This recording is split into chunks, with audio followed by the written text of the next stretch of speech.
ائمہ علیہ السلام کے فرامین میں بے انتہا برکات ہیں، بے انتہا برکات۔ اگر کوئی فرمان معصوم کو پڑھتا ہے تو لازماً اس کے اندر کشش پیدا ہوتی ہے معصوم کو اور زیادہ جاننے کی۔ 93-94 کی بات ہے کہ برمنگھم میں جب میں اس زمانے میں کالج میں تھا تو ایک عیسائی تھا 100 میکسمز حدیث کی کتاب آف علی بن ابی طالب، امام علی علیہ السلام کی 100 احادیث، مختصر احادیث، کتاب کیا تھا بکلیٹ، عربی اور اس میں انگلش لکھی تھی۔ اس نے کہا کہ میں لے سکتا ہوں، فری بارٹر تھے ایک صاحب۔ اس نے وہ کتاب لی اور اس کے بعد پڑھنے لگا۔ جب پڑھنے لگا تو اس کے اندر اتنی کشش پیدا ہوئی، کہا کہ اور کتابیں موجود ہیں علی بن ابی طالب کی، میں علی بن ابی طالب کی اور زیادہ فرامین پڑھنا چاہتا ہوں۔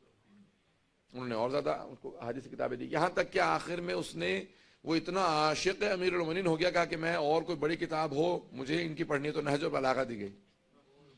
نہج البلاغہ دی، کہا کہ بھی اگر تمہیں پسند آئے تو اوروں کو بھی دینا، کہا ٹھیک ہے۔ اتنا عاشق ہو گیا کہ اس نے 4 مہینے میں 1/3 نہج البلاغہ حفظ کر لی تھی۔ اور وہ خود کہتا تھا بعد میں جب وہ شیعہ ہو گیا تو کہنے لگا کہ میں جہاں جاتا تھا اپنے دوستوں میں، عیسائیوں میں، کرسچنز کے درمیان میں، تو سب کہتے تھے اب وہ آ رہا ہے علی بن ابی طالب کو سنائے گا۔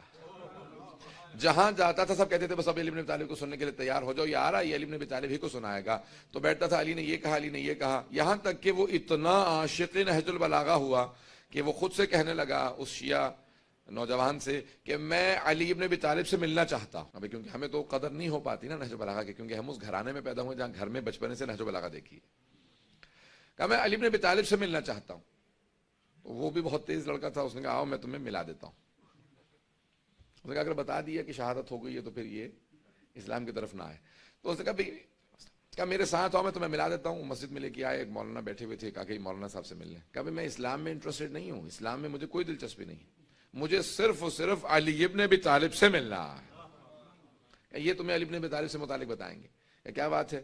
کبھی میں نہج البلاغہ پڑھ رہا تھا، فیکس آف ایلوکوینسی، اور اس کے بعد میں نے بہت زیادہ احادیث پڑھی ہیں علی ابن ابی طالب کی۔ میں بہت زیادہ محبت کرتا ہوں ان سے، میں ان سے ملنا چاہتا ہوں۔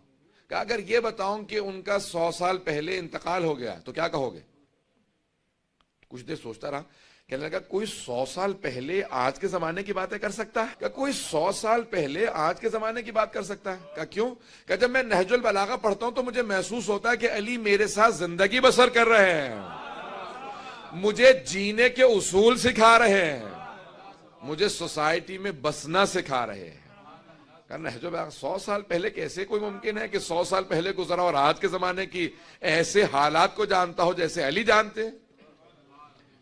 اور اگر میں کہوں کہ 200 سال پہلے ان کا انتقال ہو گیا تو پھر کیا کہو گے؟ تو چپ ہو گیا، کہ نہیں یہ ممکن نہیں ہے کہ 200 سال پہلے کوئی آدمی گزرا ہو جس کا کلام نہج البلاغہ ہو۔ اور اگر کہوں 500 سال پہلے تو آپ مجھ سے مذاق کر رہے ہیں۔ کہ نہیں، اگر کہوں 1000 سال پہلے گزرا تو اب خاموش ہو گیا، جواب ہی دینا بند کر دیا اس نے۔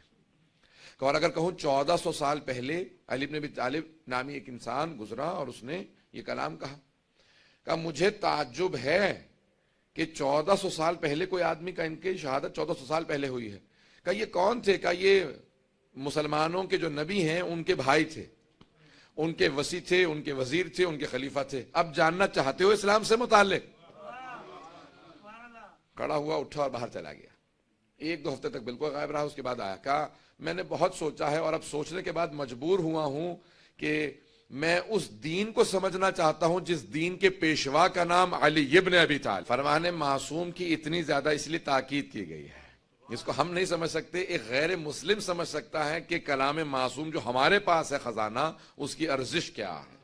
توجہ ہے لوگوں کی؟